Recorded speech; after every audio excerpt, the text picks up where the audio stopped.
Starbucks? They gave up lactose-free milk. What kind of garbage is that? That's what they give you, get lactose-free milk? I like lactase. You like lactate? You like lactating? They won't. You know what today? Okay. They have this new guy that was supposed to be revamping Starbucks and improving. That's not improving. I didn't see it, but we're on the flyer. Or you'll show me. 1:30 to 2:30. Yeah, then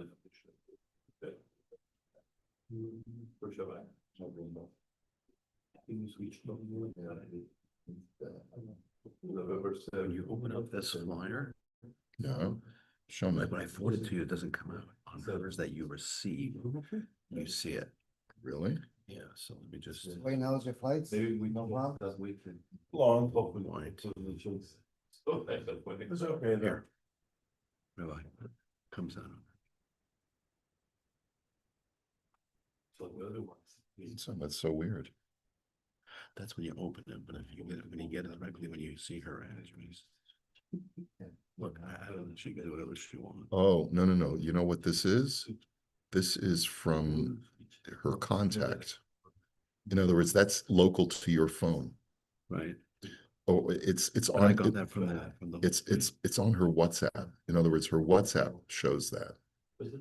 Like I have her, but once you add her contact to your phone, it just comes up as Daniela English. My wife was tripping. Yeah, well, all right. Okay. Can we say something? We can. Yeah, no, I could probably. Not the top of the agenda. Yeah. Okay. All right, Chevra. So we'll learn today. We'll learn today, and then we will take a break for Sukkot, and we'll resume after Simchas Torah. Okay, what day is Simchas Torah? Is it Wednesday. All day on those ones. okay? So Mirz Hashem will resume on Thursday after Simchas Torah. Okay, and in the meantime, you're on your own. You have to party up so that you can use that time effectively. Okay, or learn other Torah. So here's the Shiloh. We had started this on Friday. Misha kana ezadover mesuyam imal yedei kinyan meshicho hagbo kinyan suder. A person acquires a piece of merchandise using a legal form of kinyan. V'hakona lo shilim ela mixas hakesef ala mekach. And as far as the exchange of cash, the purchaser only put down partial payment. V'hamocher hayadachok lekesef kishemocher samekach. The seller allowed him to pay in installments because he needed the cash. Well,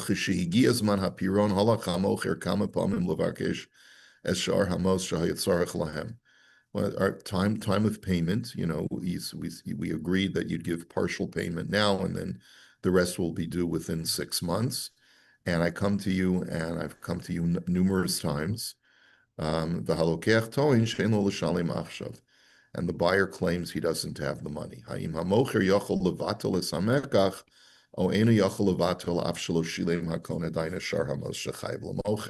So partial payment, normally we say that once a guy has done a kinyan, he acquires it. He owes the money. It's in the form of a debt, and usually you're not able to cancel that transaction. But the question is, what if the guy doesn't end up paying? So I guess it's a question both if he doesn't put down any money, and then number two, the case over here, he's put down partial payment. So let's take a look and see what it says. Shuva, Misha kana karka o metalton ol kolmine schora besikum mesuyim va'akonin lo mixas damim. So in this kind of case where he's done partial payment, imamocher nichnas v'yotzi litvos shar kaspo. So if the seller is now demanding the remainder of what's owed to him, kikon shahalach etza halokech lefachos pa'amayim biyom shehigias mano lifroa v'doch keu b'leich v'sho v'yadua shahamocher hayitzarach mezumanim v'zedocha kesatzmo limkor Im hakoina eno parelos mashachayev lo hamekach batel. So if the seller has gone to him when payment is due, and he's gone to him at least twice, and it's since the time of the payment is due, and the buyer keeps telling him, go and come back, meaning I don't have it now, but come back later. And the seller says, I really need the cash. And I only sold you the item because I needed the cash. So if the buyer is not willing to pay the balance, the sale is null and void. V'chein hadin b'kiniyas hamitzvahs. So first of all, I wonder what I'm not sure where he gets this from, that the sale is null and void, even though there was partial payment. I'm not sure where what the origin of this law is. But he says, we'll have to take a look at the notes in a minute. He says, V'chein hadin b'kiniyas hamitzvos, kegon shekana matzah otzitzis, v'hamocher ayel v'nafik, enu yotze yidei chovas hamitzvah mehatorah. Here's another example. Let's say you want to purchase a mitzvah. You want to purchase matzah for Pesach, or you want to purchase a pair of tzitzis, and you buy it on credit. And when the time comes to pay, you don't pay for the matzah. You haven't fulfilled the mitzvah of matzah or the mitzvah of tzitzis. In lieu of ask for specific. That's right. That's right. Give a check, they don't cash a check. It's like you pay or So this is an interesting discussion in the poskim. If paying with credit, you certainly have fulfilled the mitzvah because the seller has received his cash. Okay, even though it may take a few days, but since it's with an institution, I think that's considered to be perfectly valid. The question is if you pay with a check and the guy hasn't cashed the check yet. So the question is, has the transaction taken place? According to most poskim, it's fine. But some advocate that you should try to make sure that the seller has cash in his hand before the first day of Yontif. Today, we do e-transfers, and so you don't have any problem, right? But if people are still using checks, look, it's not your responsibility to make sure that the seller cashes the check. If he doesn't want to cash the check until after Chag, that's his prerogative. But he's given you the item with a full heart. He has the security knowing that he has the check. The question is, what if the check bounces? Yeah. If the check bounces, it could mean retroactively that you weren't Yotzei the mitzvah. That's right. You can e-deposit it, right? If it's post-dated, that's not good either. If it's a post-dated check, that's a serious problem in halacha. Or in Israel, very often they'll sign over a check to someone else to pay to someone else, and someone told me they once paid someone with a check, and it came back to them as payment about 3 Wow. months later. So if it wasn't cash, but I guess the person used it as payment, so it's just to pay somebody else because so it's as though he was paid for. I suppose so. Now, suppose today so. they don't allow here endorsed checks to. Third party Right. checks. you can endorse it to one, yeah. You can still today. Yeah. You can sign the back. Right, you sign the back of the check, you have like 8 signatures. Yeah, exactly. The only one, the only one. It's- We'll probably be there. That's in Israel, Cali can't. Yeah, no. In Mexico, you can endorse ones. Yeah. Well, we can't do it here. Put the ATM, no one knows. So he seems to be saying that even if the buyer is 1 day late, you can nullify the sale. Even if the buyer is a day late, the seller can nullify the sale, as long as he has a legitimate claim that he needs the cash. Yeah.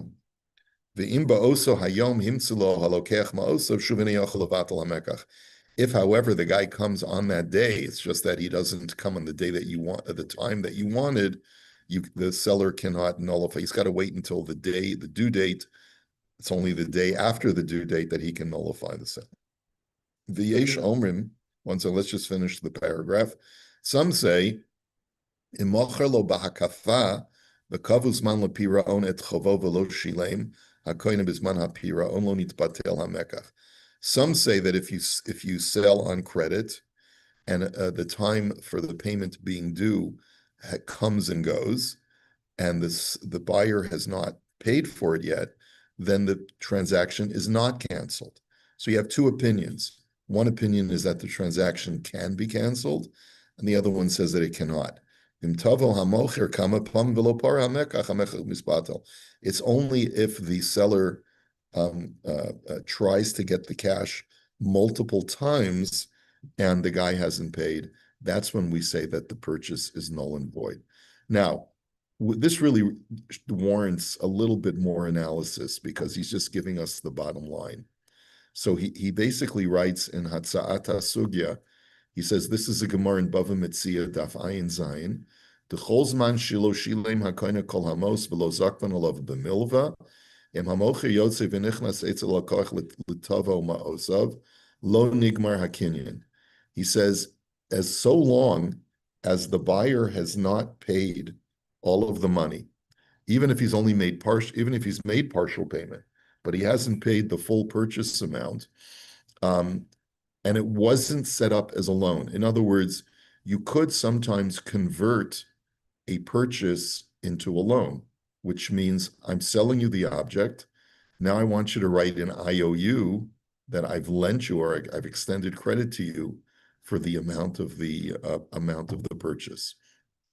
So, but the Gemara seems to say that if that wasn't done, if it wasn't formally converted into a loan, then the transaction is not fully consummated. Even because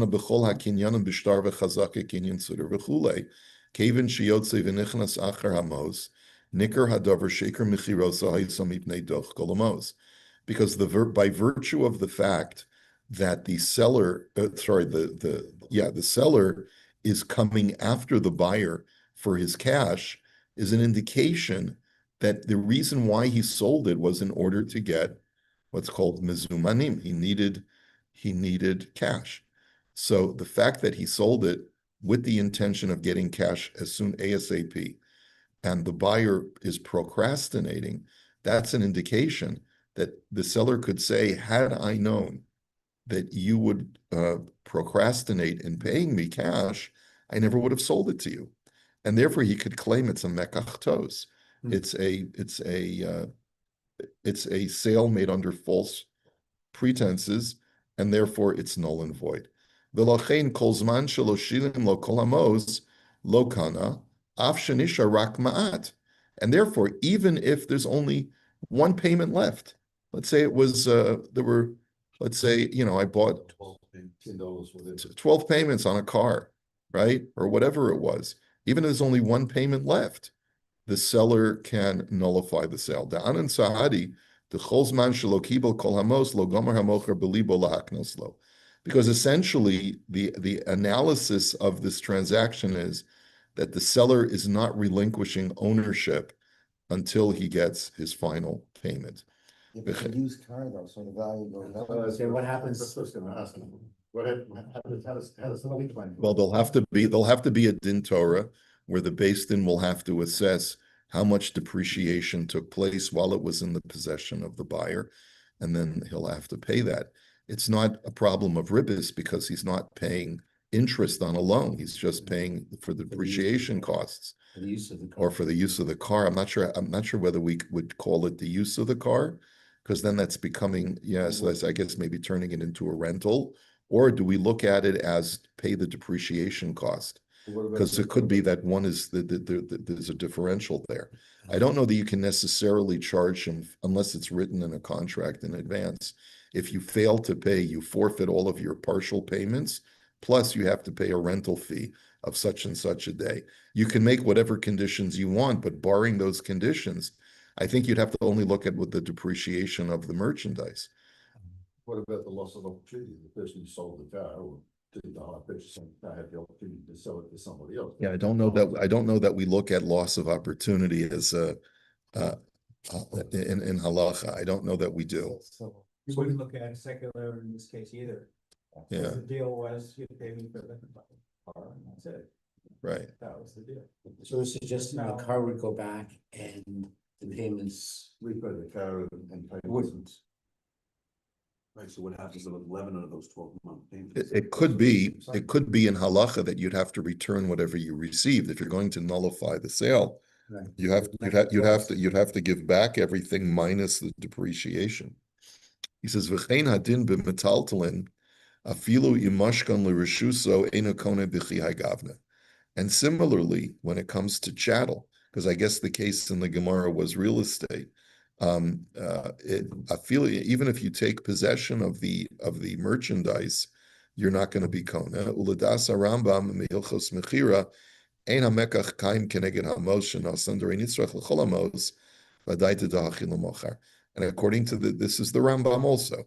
The Rambam says that so long as the seller has not received full payment, he can basically say, I never sold it with the intent to only receive partial payment. I only had in mind to relinquish ownership of it when I received the full payment for the merchandise. So that essentially is the argument. Can't go on, take full payment there. Right?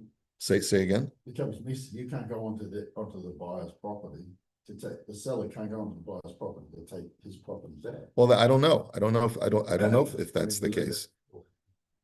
You just can't walk in and say this is it and Well, I think we said that that's only for a loan. We said that there are cases when there's a sale and the guy doesn't pay, that you can go into his house and you can seize his assets. So he says this is the opinion of the Rambam, and then he says Ulam Sha'ar Harishonim HaRamban VaHarash B'Animuke Yosef Sovrim Shekarka Shegenegen Hamos Kana Legamre Ve'ein Echad Mehem Yachol Achzer Bo Ulevatlo. That's even though the Rambam says this, but there are other Rishonim who hold that if there's merchandise or let's say real estate, and the guy's only made partial payment, and he fails to come up with one of the payments, then you cannot nullify the sale. But rather what you do is you look at it as follows. You say whatever you've paid, let's say you paid for 50% of this property, you are now the owner of 50% of the property, and I'm the owner of 50%, and the seller is the owner of 50% of the property. Even though it wasn't the original contract. Even though it wasn't the original contract. I mean, you have to look at the contract because here we're assuming that there is no specific contract other than cash for merchandise. The timum afogav de oil v'nafek azuze mikol makom b'mikza samo shenosan hayadaitim shekeneged zeh yishar hakinin ayin sham. And the argument that they give is that whatever monies you have received as a seller, that you relinquish that percentage of the merchandise or of the property. And va'ayin tur beis Yosef shehiviu sham divrei hagemar v'rishon v'katzru hadvarim al pi ion hashulchan sham. So basically, he says, I refer you to the language. And so then the bottom line is that this is the way that the Shulchan Aruch presents it.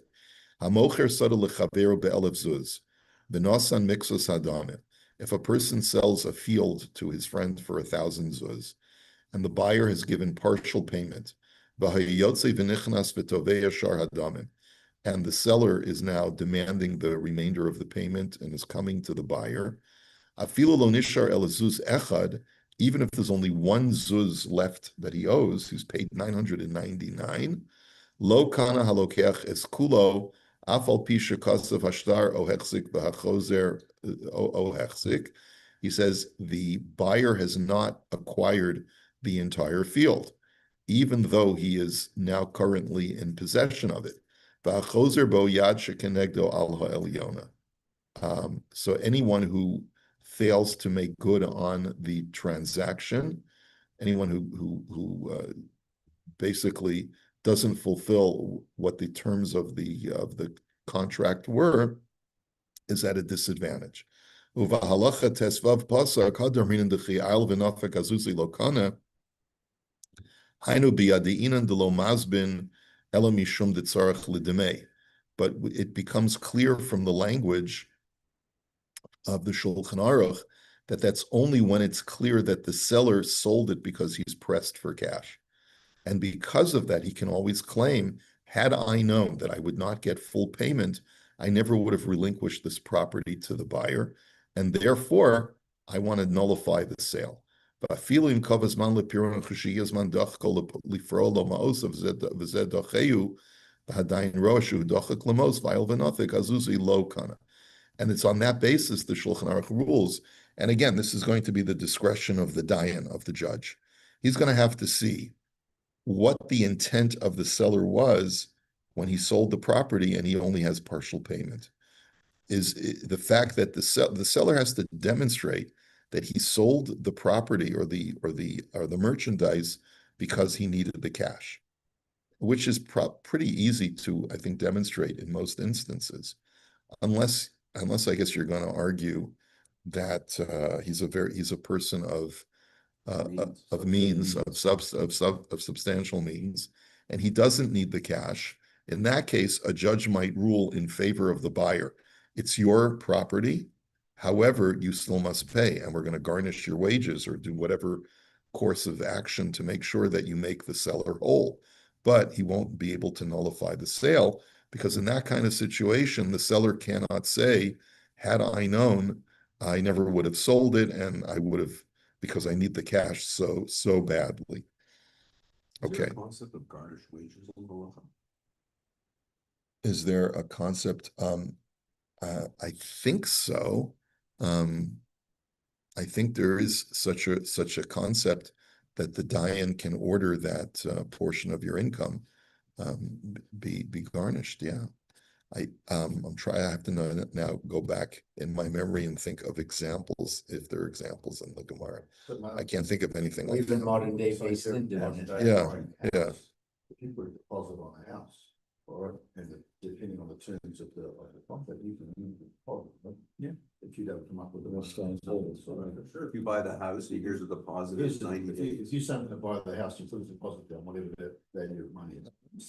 Sure. And depending on the contract of it, if it says, that it's not binding by finance, if you're now bound by a contract, you don't come up with the money on the due day, you lost that deposit. They can even as well sue as you losing for, the they can house. sue you for more, I think. Yeah. The owner. Yeah, and it happens all the time where a person thinks he's going to be able to get a loan from the bank, and that his credit is not strong enough. Bank turns him down, and he could potentially lose his deposit. Yeah. Oh. Okay. All right. So I think we should go on.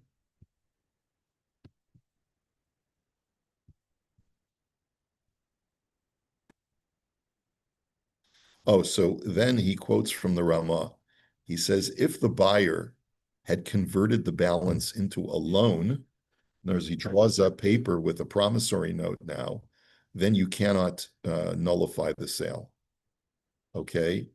So the Sma says, even though the seller demonstrates that he needs the money, the fact that he converted the balance into a new promissory note, then that validates the sale, even though the buyer has not paid him the balance.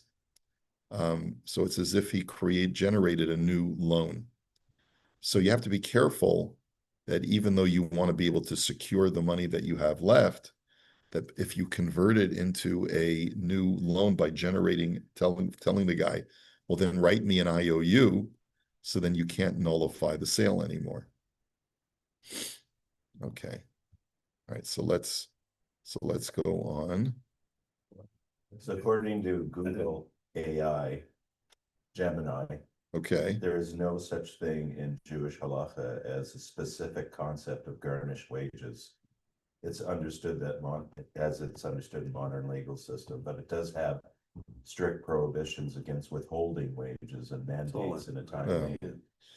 I just want you to know, I have been so burned so many times by ChatGPT. This is Gemini, though. Quoting Gemaras in Hebrew Yeah. that don't exist. Really? Oh, it happens to me more than 50% of the time. More than 50% of the time.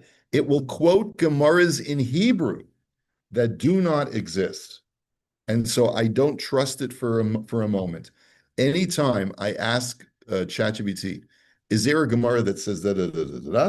And it says, oh yes, absolutely. And here's the Gemara, and it's on Daf Mem Dalid Amid You Beis. look it up and. I look it up, and it's not there, not even a hint of it. And then you say, well, hey, I can't find the text. And then ChatGPT says, thinking. Yes, you're 100% right. I was mistaken. It was just inferred by secondary resources that from another Gemara, you might be able to Imply it. imply it. I was preparing a drasha, and I knew that there was a section in Chovos Halavavos that states a certain idea. And I said, where can I find it? And it said, go to such and such a place in the book. I said, it's not there. And said, you're absolutely right. I'm so sorry. I'm so sorry. Yeah, no, I apologize. It's That's the not there. Canadian version. Then, right, that's right. And then it says, it's actually in this place. I looked in that place. It wasn't there. I said, it's not there either. Thinking. Yes, you appear to be correct. I was mistaken. It's now definitive. I can now say with absolute confidence that it's in such and such a place. It wasn't there either. This has happened to me multiple times. So, That's a good thing to know. well, I feel like I'm contributing to. You are. Yeah, You're yeah. teaching the. Yeah, look, You should get paid for that. What you Yeah. tell it's wrong or what you tell it's right, like if you like things, Yeah, then it says, oh, okay, and it'll always put you in that vein.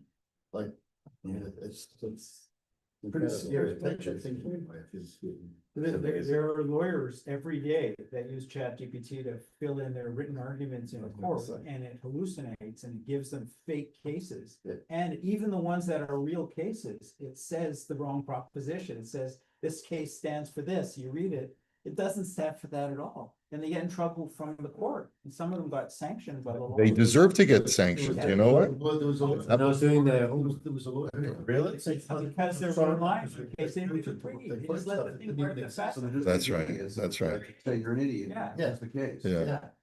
Not just an idiot, you're a lazy idiot Right. because you don't want to, you're not doing the research.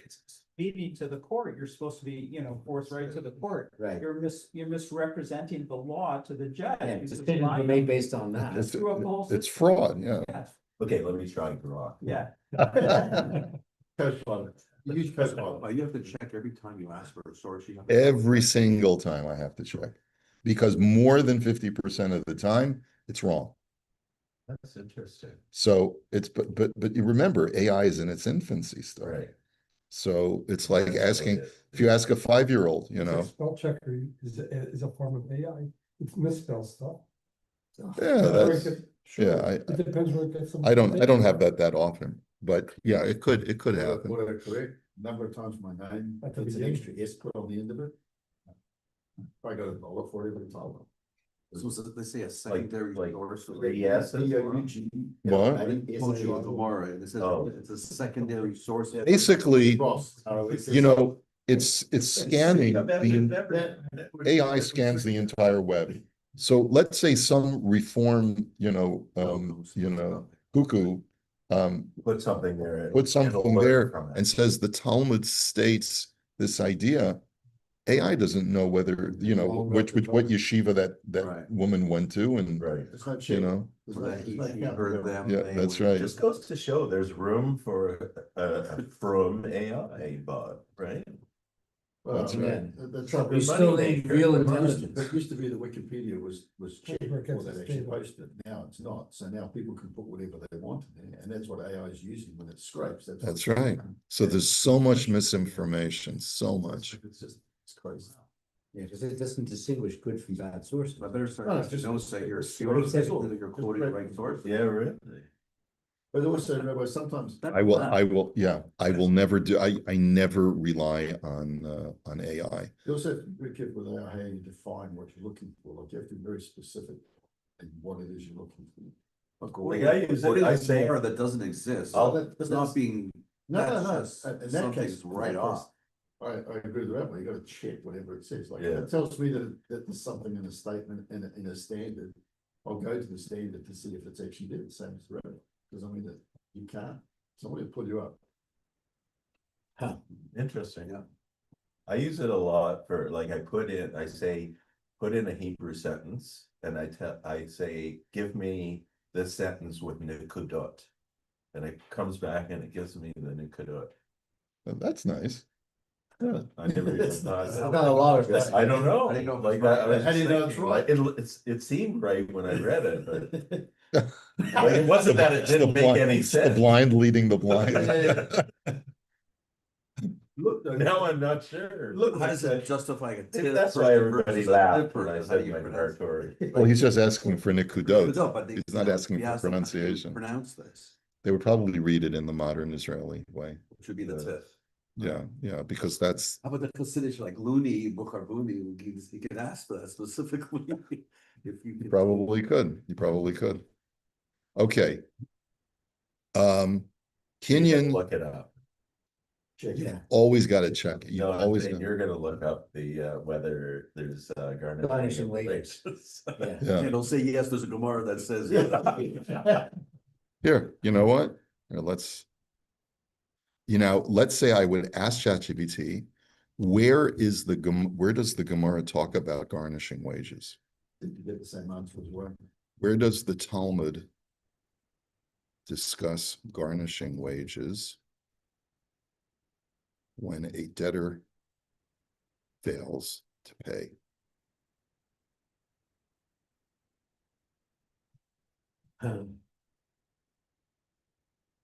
The Talmud does not have a direct concept of modern wage garnishment, where an employer deducts from the employee's paycheck to satisfy a creditor. But the sugya of, he speaks in Yeshivish, but the sugya of collecting debts from movable or immovable properties comes up in a few places. Oh, so it doesn't really, It was more specific. yeah, for sure. Second. Now you have to verify those Gemaras. Discusses withholding of. There's a very strong chance that this is all being this is all, Being this.